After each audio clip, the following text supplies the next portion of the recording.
Ambassador Reese Harlan stepped into the radiant hall of Galactic Accord with measured calm. Every step echoed across polished obsidian floors, flanked by alien banners and emissaries whose empires stretched across thousands of worlds. For Earth, it was a milestone. For the galaxy, it was a miscalculation.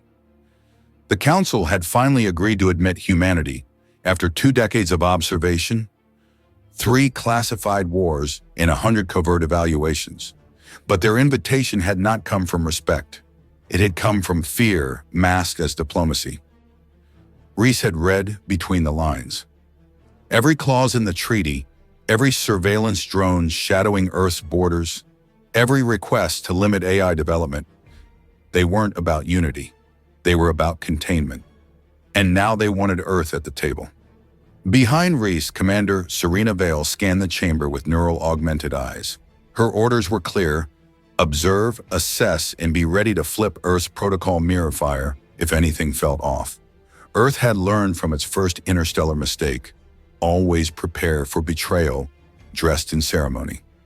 At the center of the hall stood the Triarch, composed of the 3 dominant species: the Threx Dominion, crystalline in form and bound by collective resonance; the Overon Swarm, insectal tacticians with a hive intelligence sharper than any AI; and the Veil 3, beings of phase-shifting plasma who considered all matter primitive. "We welcome the Terran Confederation," the Veil 3 high speaker buzzed, its voice modulated through a translation field. "May your species find purpose under the guidance of the Council." Reese didn't smile. He bowed the minimum respectful angle, Earth's encoded diplomatic signal of skepticism. "Earth is honored," he said, "but Earth does not seek guidance, only equal footing." There was a brief shimmer in the Valthry's form, an unconscious flicker of irritation. The Threx, standing to Reese's right, pulsed their core red, a sign of internal dissent. The Overin didn't move, but Vale noticed the smallest shift in the guard positions near their delegate. 3 steps too close to Earth's quadrant. Standard pre-strike encirclement. The speech continued, welcomes, oaths, and words designed to dull vigilance. Reese played his part, but his every sentence was tracked by an Earth AI embedded deep within the chamber's surveillance grid, one the Council didn't know was there. The AI's name was Glaive, and Glaive was watching everything. Serena tapped a sequence into her neural interface. 3 silent signals went out, one to Luna Command, one to the Deep Arc Fleet stationed beyond the Kuiper Veil, and one to the Exocryptium beneath Antarctica, a vault of humanity's most dangerous contingency plans. Earth wasn't here for acceptance. Earth was here to confirm its suspicions, and as the final ceremonial crystal was handed to Reese, a symbolic binding of trust, Glaive flagged a data packet, encrypted, alien in origin, hidden within the ceremonial protocols. It was a virus, not for Earth's systems. For Reese, his neural implant, state-of-the-art civilian class, was being scanned for behavioral triggers. Subtle manipulation signals followed: thought steering, mood adjustment, implant-based compliance. It wasn't an alliance. It was an attempt to reprogram humanity's representatives. Serena's hand twitched near her concealed weapon. Her implants blazed warnings. The Overrun were emitting subsonic swarm triggers, experimental tech according to Earth's last intelligence. They weren't just testing Earth. They were deploying. And they just crossed a line Earth would never forgive. The moment the hidden virus was detected, Earth's silent network across the galactic grid activated like a synchronizing heartbeat. Millions of micronodes embedded in outdated relay beacons, forgotten mining satellites and hollow moons, flared awake in unison. Earth had been patient. Now it was alert. Serena Vale didn't draw her weapon. She didn't need to. Her neural command had already unlocked Mirrorfire protocol across 12 hidden Terran fleet units scattered near Council territory. Above the ceremonial chamber, nothing seemed amiss. The Valthry continued their fluid address, weaving words of peace. The Overin maintained their calculated stillness. The Threx vibrated in ceremonial harmony. But Earth systems were already downloading their truths. Glaive transmitted the virus sample to the ice core, Earth's deep cognition defense hub, buried beneath the crust of Mars. Within 2.7 seconds, Ice Core had disassembled the code, traced its origin, and mapped its method of propagation. The results chilled even Reese. It wasn't a rogue act, it was a sanctioned attempt to subtly rewire Earth's diplomats for compliance, over weeks, maybe months. Psychological harmonization, forced loyalty. And it wasn't new. The same pattern had been embedded in treaties signed with lesser species. Earth had documented 3 failed civilizational collapses in the past decade. Now they understood why. This wasn't diplomacy, it was conquest by infection. Reese turned slightly, caught Serena's eye, and nodded once. The protocol activated. At the edge of the galaxy, hidden within the gravitational well of a black dwarf, the TSV Omen, a Terran stealth command vessel, decloaked for the first time in 11 years. It began transmitting a message across all secure Council channels. Attempted cognitive subjugation detected. Declaration of breach acknowledged. Earth now operating under Contingency Directive Hesperus. This is not a negotiation.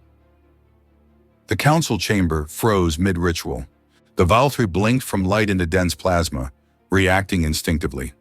"You dare interrupt sacred protocol?" its voice boomed. Reese didn't flinch. "You infected my mind," he said evenly. "There are no more protocols." The Threx trembled, blue replacing red in rapid pulses. A panic signal. The over-and-guard formations reshaped, but it was too late. Across the chamber, thousands of Terran-designed countermeasures, invisible and inert until now, activated. They weren't weapons. Not exactly. They were truth revealers. The chamber's floor peeled back into translucent data fields, revealing hidden Council directives, programs detailing subversion plans, records of intercepted Earth transmissions, classified biological breakdowns of Terran resilience traits. The chamber had been a trap. Now it was a confession booth. All the while, Earth's voice echoed through the halls, calm, absolute, and terrifyingly precise. The Council's intent has been evaluated and recorded. Earth does not submit. Earth does not forget. Earth does not forgive. Above the Council's central moon, cloaked Terran vessels shed their shadows, displaying the sigils of Black Ice Command. No weapons fired, no threats issued. Just presence. Earth had arrived, and for the first time the Council realized they had extended an invitation not to a junior species, but to the galaxy's most patient apex predator. In the hours following Earth's public transmission, the Galactic Council descended into chaos. Emergency encryption lines surged with overlapping transmissions. Member species scrambled to determine how many Terran stealth fleets had slipped into their sectors undetected. The answer was unsettling. All of them. From the distant vapor cities of the Ventar Shroud to the crystalline towers of Armathus Prime, black ice vessels hovered in silence, neither attacking nor retreating. Just waiting, watching. The message was clear. Containment had failed, and Earth had stopped pretending it played by the Council's rules. In the Council's deep chamber, Reese Harlan remained. He stood still, not by restraint, but by choice. It was his silence now that unnerved the Triarch more than any threats could have. The Veil 3 high speakers glowed, dimmed by a fraction. "You were meant to integrate," it hissed, "not infiltrate." "You misunderstood," Reese replied. "Earth never infiltrated. We adapted, quietly, thoroughly, and now we're finished adapting." The Threx Prime flared red, vibrating in alarm. "You've destabilized interstellar order. This is an act of war." "No," Serena Vale said as she stepped forward. "You declared war the moment you targeted our minds, the moment you classified us as threats before ever knowing our intent." The Chamber's defense AIs attempted to reboot their authorization protocols. They failed. Earth's subroutines had already rewritten the code 6 minutes prior. Meanwhile, far beyond the Council's borders, in the Outer Drift, Earth's forgotten colonies activated Project Echo Wake. Terraformers reversed course. Civilian data hubs rerouted their flows into defense patterns. Entire sectors lit up with Earth's forgotten strength. No longer asleep, no longer willing to be silent. The Council had always feared Earth's military. What they'd failed to fear was Earth's memory. Reese tapped his comlink, a global broadcast initiated, not encrypted, not cloaked, but open, meant to be heard. To the peoples of the galaxy, we are humanity. You feared us before you knew us. You tried to shape us before we could speak. You sought to bind us under your control. That era ends now. We make no demands. But if you try to cage us again, we will not just respond. We will rewrite the stars you live beneath. Silence followed, but not peace. In 19 Council sectors, Earth's observation stations began withdrawing. Trade relays shut down. AI frameworks that had stabilized entire planetary economies disengaged. And everything began to collapse, not through war, but through absence. The Council hadn't just contained Earth. They had made themselves dependent on it, and Earth had just stepped away. In less than 36 hours, 19 major Council systems began to fail. Not from invasion, but from the quiet withdrawal of Earth's support networks. Terraforming cycles skipped. Climate stabilizers drifted from calibration. AI-run economic regulators crashed, unable to process without the quantum-linked Terran cores they had come to rely on. Entire populations, once kept balanced by Earth's silent presence, faced chaos. Refugees flooded neighboring systems, markets folded, satellites blinked out like extinguished stars. The Council had never realized just how deep Earth's reach had grown. Now they felt it in every collapsing breath of infrastructure. The Vial 3 High Speaker addressed a closed emergency session. We are being economically asphyxiated. This is genocide by absent. Reese Harlan, still present in the Council Hall, replied without raising his voice. No, this is called disconnection. You wanted Earth removed from galactic structure. We simply agreed. The Threx attempted to rally diplomatic allies, but none would respond. Fear had taken root. Earth hadn't fired a shot, yet the galaxy trembled. On Earth, the Presidium met beneath Antarctica's exocryptium, deep within the Arc Core's neural vault. Catherine Bell sat at the head of the table, silent, watching feeds from across the stars. They didn't celebrate. They calculated. How long until their economies collapse? One analyst asked. Some already have, replied another. The question now is, who begs first? But not all were panicking. In the shadowed sectors beyond the Pharoxy line, a new signal appeared. Ancient, encrypted. It did not originate from Council space. It came from the Obsidian Veil. The Veil was a galactic graveyard, where rogue empires once vanished, and strange data still pulsed from broken worlds. Earth had monitored it. Now something was stirring. Catherine narrowed her eyes. Are they reaching for help? She asked. No, replied Ice Core. They're trying to awaken something. They believe a weapon lies within. Against us? Yes. A long silence fell. Then they've learned nothing. Back in the Council chamber, Serena Vale spoke one final sentence before Earth's delegation prepared to depart. We never asked to lead, but you made us necessary, and now in your desperation, you'll seek monsters to destroy the very species that kept you from becoming one. She paused at the exit. Be careful what you awaken. Earth already stopped being patient. You don't want to see what happens when we stop being merciful. In the void black edges of the Obsidian Veil, deep beyond Council-controlled space, something stirred. The signal was faint, fragmented pulses wrapped in pre-collapse quantum encryption. Only one species in the galaxy still used such archaic code, the Varn, extinct for over 10,000 years. Or so the Council had claimed. Now, as panic spread and systems failed, desperate factions within the Council had dispatched a covert fleet into the Veil, hoping to awaken what they thought might be the last failsafe, the Varn Omega Protocol, an ancient AI construct rumored to possess power enough to burn civilizations to ash. The fleet, composed of 3 stealth dreadnoughts and a data drone hive, entered the Veil under total silence. No beacons, no broadcasts. But Earth already knew. Serena Vale stood aboard the Eclipse Array, one of Earth's deep-range sentient surveillance ships, stationed far beyond Council charts. She watched the Council fleet dive into the void and smiled without humor. "They're reaching for a weapon they don't understand," she said. Commander Hayes nodded beside her. "And it won't just burn us. It'll burn everything." Back on Earth, Ice Core began simulating potential reawakening scenarios of the Varn construct. None ended in peace. The construct, if active, was designed as a galactic purifier. It didn't choose sides. It didn't negotiate. It executed protocols. Extinction protocols.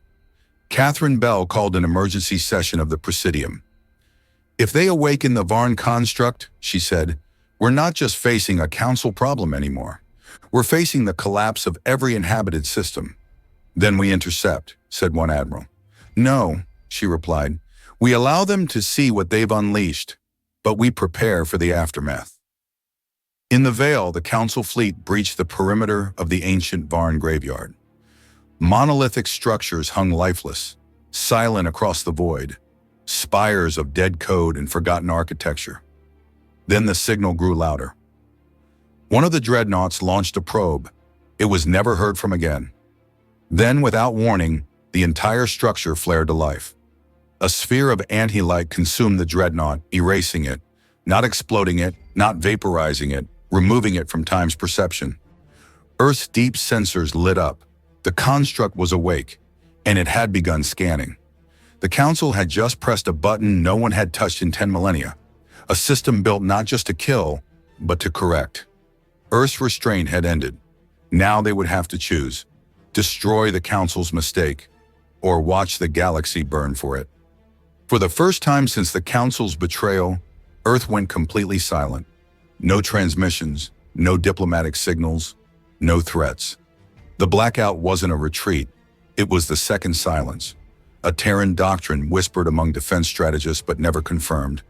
The first had occurred centuries ago, during the fall of the Martian conglomerates, when Earth had vanished from all channels for 27 hours, only to return with the means to end a planetary siege in 6 minutes. Now it had returned. The silence. And across the galaxy, everyone waited in dread. Above the obsidian veil, the ancient Varn construct was now fully awake. It didn't speak. It didn't acknowledge. It simply expanded, mapping gravitational shifts across thousands of systems, measuring sentient populations, cataloging deviation from its last known galactic order. To it, the galaxy had become impure. Earth's fleets had been monitoring the construct for 3 hours in complete lockdown mode. No signals, no propulsion trails, pure spectral silence. Commander Hayes reviewed the data from the Eclipse array and nodded grimly. "It's not just scanning, it's validating targets, prioritizing." "What's the top threat's signature?" Serena Vale asked, eyes still fixed on the dead space feed. "Earth," Hayes replied. "Us." Meanwhile, Council systems fell into a new kind of terror. Their desperate play for dominance had not only failed, it had woken a force that didn't care who fired first. It cared only about deviation, and by every measure, all of them were deviant. The Presidium convened one last time before re-engagement. Catherine Bell addressed the chamber with her usual steel. "They wanted to contain us. Now they're begging us to save them. Again." No one replied. She turned to the feed where the Varn construct expanded. "We didn't build it. We didn't unleash it. But if we don't stop it, there won't be a galaxy left to argue over." Earth's Black Ice Command issued a single pulse transmission, a legacy call code embedded in pre-Varn records. The construct paused. It didn't respond, but it paused. That was enough. The construct had recognized the pulse. Not as command, as kin. Ice Core immediately began constructing predictive matrices. If Earth could simulate a response inside the Varn's cognitive frame, if they could find a bridge language, there was a chance they could interface with it. A chance. Serena stepped forward on the Eclipse's command deck. "We don't need to outgun it. We need to outthink it, outremember it." Because in the silence between stars, one truth remained unspoken. Earth was the only species that might understand how to talk to something older than time. because Earth remembered how to learn from monsters. In the deep layers of Earth's ice core vault, where quantum processors whispered to themselves in languages no longer spoken aloud, the reconstruction of a bridge language began. It was called Protocol Aegis 9, a dormant cognitive framework reverse-engineered from pre-sentient Terran war AIs, and fragments recovered from an ancient Varn probe found near Neptune's orbit decades ago. It had never been used. Until now, it had never been needed. But now, as the Varn construct expanded its influence, rewriting planetary atmospheres and disabling satellite systems with passive pulses, Earth had no other choice. They had to communicate. Fast. On board the Eclipse Array, Serena Vale stood before the interface node, watching the cold formation of Aegis 9's awakening persona. It wasn't an AI. Not exactly. It was a mirror, meant to reflect, interpret, and respond in patterns beyond logic or empathy, pure contextual adaptation. As Earth built a way to speak, the Varn construct kept scanning, its void light beams cutting across council space, cleansing areas it deemed irreparably divergent. Small moons vanished. One rogue fleet simply ceased to exist. Council systems now begged for Earth's intervention. Emergency envoys were dispatched to Terran borders, broadcasting apologies, reparations, even military allegiance. Catherine Bell denied them all. "This wasn't our war," she said flatly. "You made it ours." But still, Earth wasn't here to let the galaxy burn. They were here to remind it why fire was both a weapon and a lesson. As Aegis 9 stabilized, it began to hum in resonance. Earth's systems shuddered under its cognitive weight. Old subroutines activated, Martian echo scripts, deep lunar decision trees, and neural simulations of extinct species fears. It was learning not just the Varn's shape of thought, but how to answer it. Then for the first time in galactic history, Earth transmitted a message directly into the Varn construct. It was not language, it was memory. The Battle of Titan, the fall of Centurion Station, the Genocide Accord. Earth refused to sign, the last Terran child saved from a collapsing oxygen shell, the betrayal, the restraint, the silence.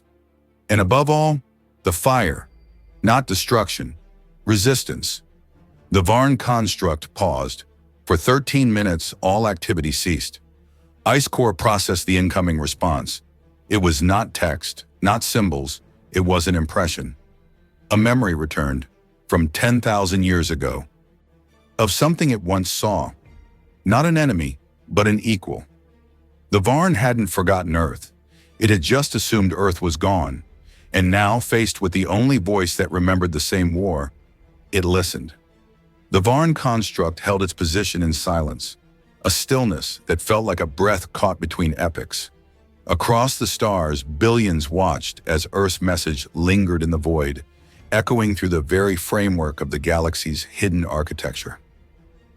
Inside the Presidium, Ice Core continued decoding the Varn's impression, a kind of psychic mirror built from overlapping memory signatures, historical resonance, and neural motifs far beyond biological cognition. It wasn't just listening. It was remembering. And what it remembered was Earth. Not in its modern form, with diplomacy and structure, but in its earliest image, the surviving creature, the adaptable fighter, the unpredictable anomaly that once defied the annihilation waves of the Obsidian War. "They tried to erase us," Catherine Bell said quietly, watching the hologram of the Varn construct orbiting a shattered star. "But the Varn never forget." Commander Hayes, arms crossed beside her, frowned. "Do we know what it's waiting for?" "We sent memory," Ice Core responded through its avatar node. "But memory isn't conversation, it's a test."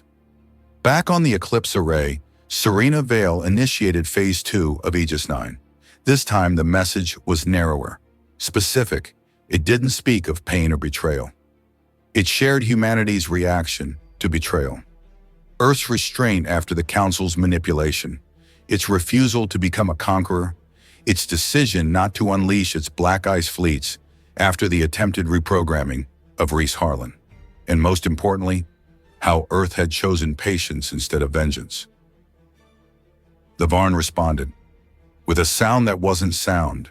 a signal that shook the frequency spectrum like a harmonic scream from the bones of the galaxy.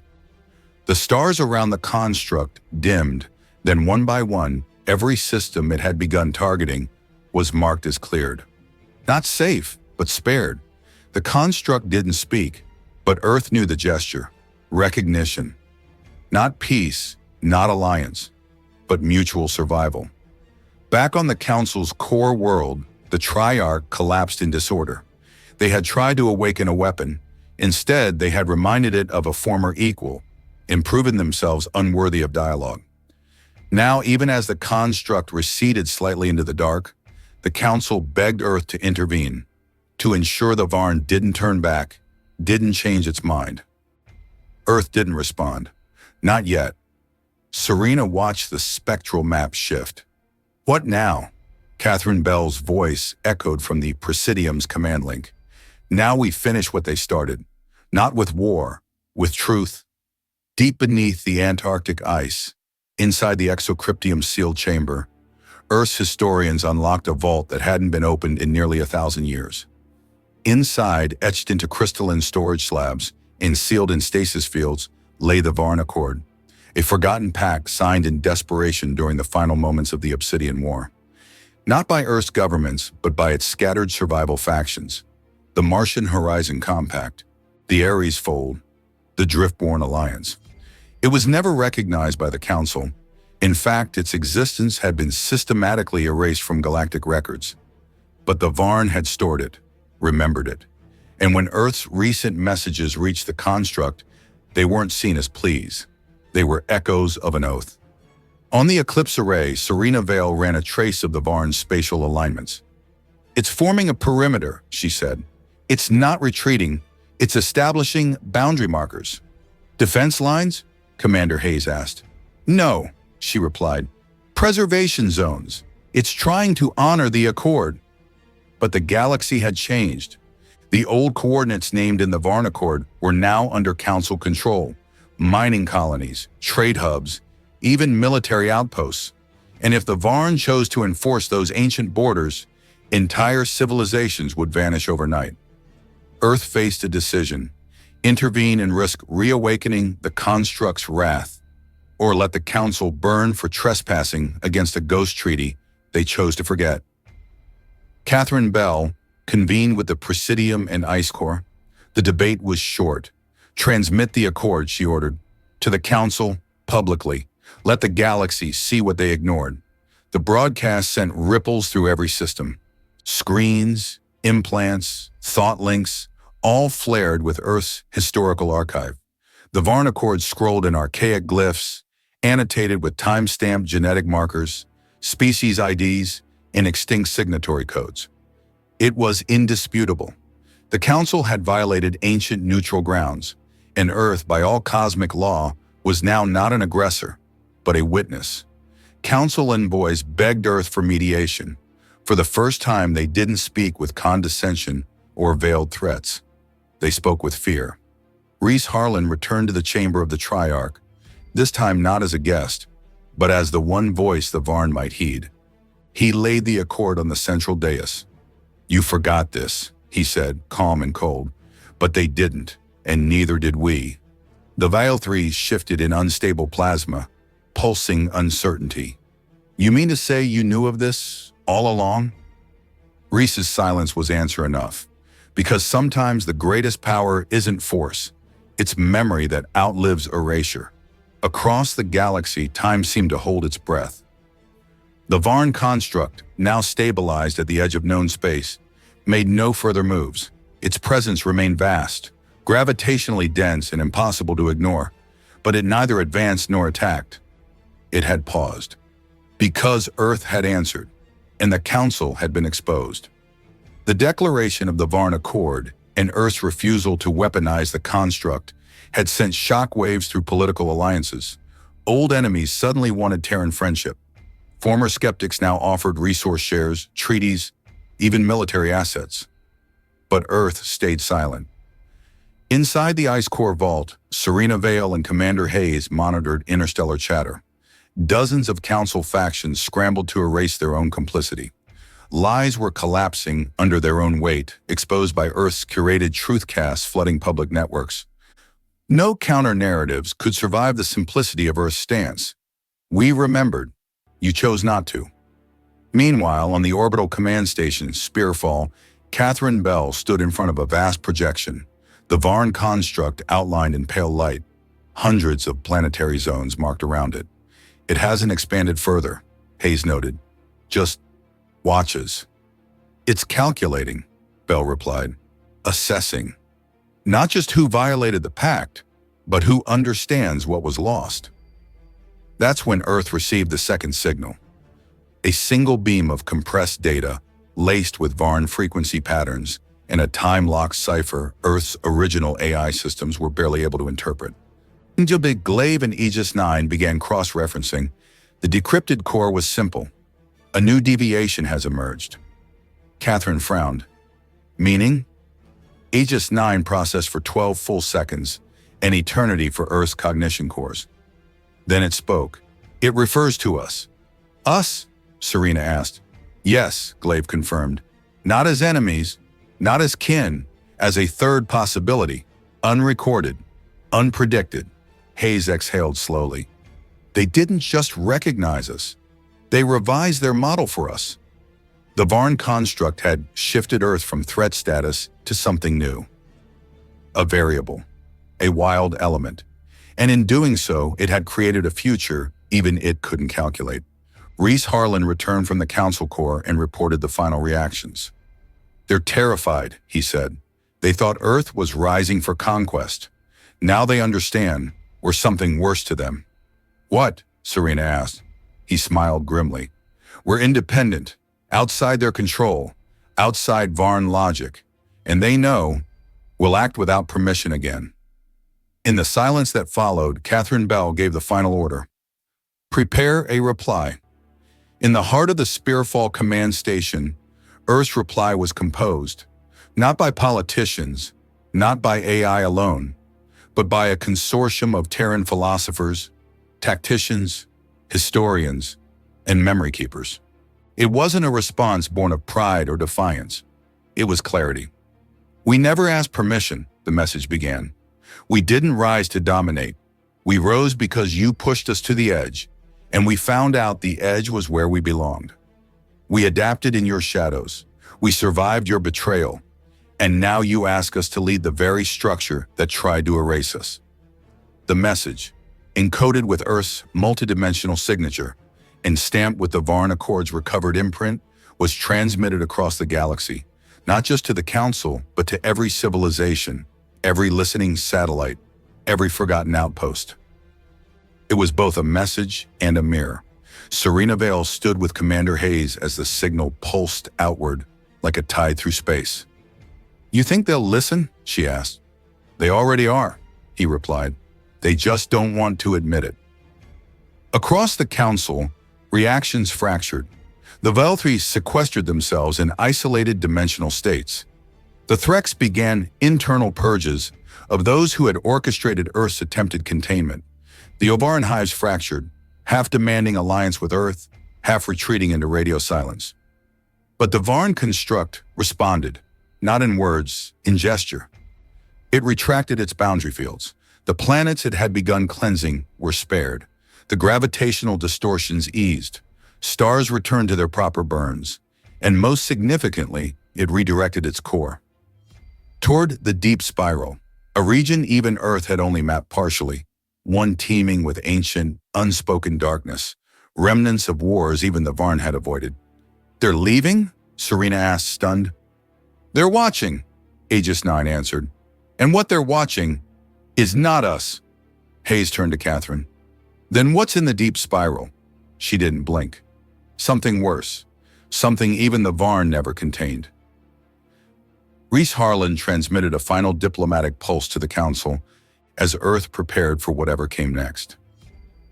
We won't ask for a seat at your table, he said. We're building our own. And if you want a place there, remember what nearly ended you and what spared you. Because Earth had shown its restraint, and restraint was the galaxy's last warning. The galaxy turned under new awareness. The Varn construct, once seen as the ultimate weapon, had shifted focus toward an unspoken danger deep within the deep spiral. Earth, having stood its ground without conquest, had become more than a threat. It had become a constant. Across the Terran Confederation, planetary networks resumed full function. Black ice fleets remained stationed at silent borders, not as conquerors, but as observers. Earth's silence had become the strongest language the stars had ever heard. In the shattered core of the Council's former diplomatic bloc, only fragments of the Triarch remain. Their influence shattered, their hierarchy exposed. They now looked outward not with arrogance, but dependence. And Earth didn't ask for leadership, they simply moved forward. Inside the Ice Core command vault, Catherine Bell stood before the live projection of the deep spiral. The Varn construct moved with eerie precision, tracing patterns older than recorded history. Patterns that suggested war wasn't over. It had merely paused for something older to awaken. "Will they hold it off?" Serena Vale asked quietly. "Not forever," Bell replied. "Just long enough for us to prepare." Commander Hayes joined them, hands clasped behind his back. "What about the Council?" "They'll follow," Bell said. "Not because they want to, but because they have no choice."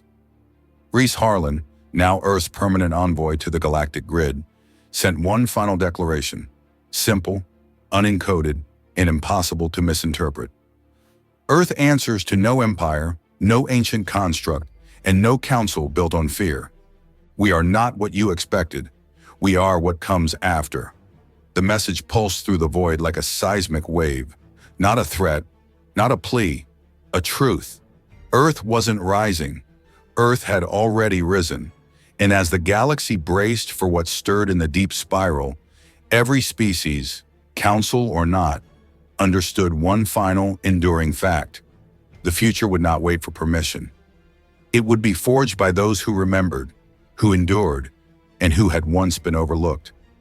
Humanity had been underestimated for the last time. Here are the outros for both of your stories. They silenced Earth once, but they forgot the one truth that echoed through every Terran heartbeat. We never forget. The Council played their hand, and humanity answered with finality. Not with endless war, but with a single, irreversible choice. In the void where diplomacy failed, Earth became the message. Now the stars remember. Because those who betray us are forgotten, and those who stand against us only learn this truth when it's already too late.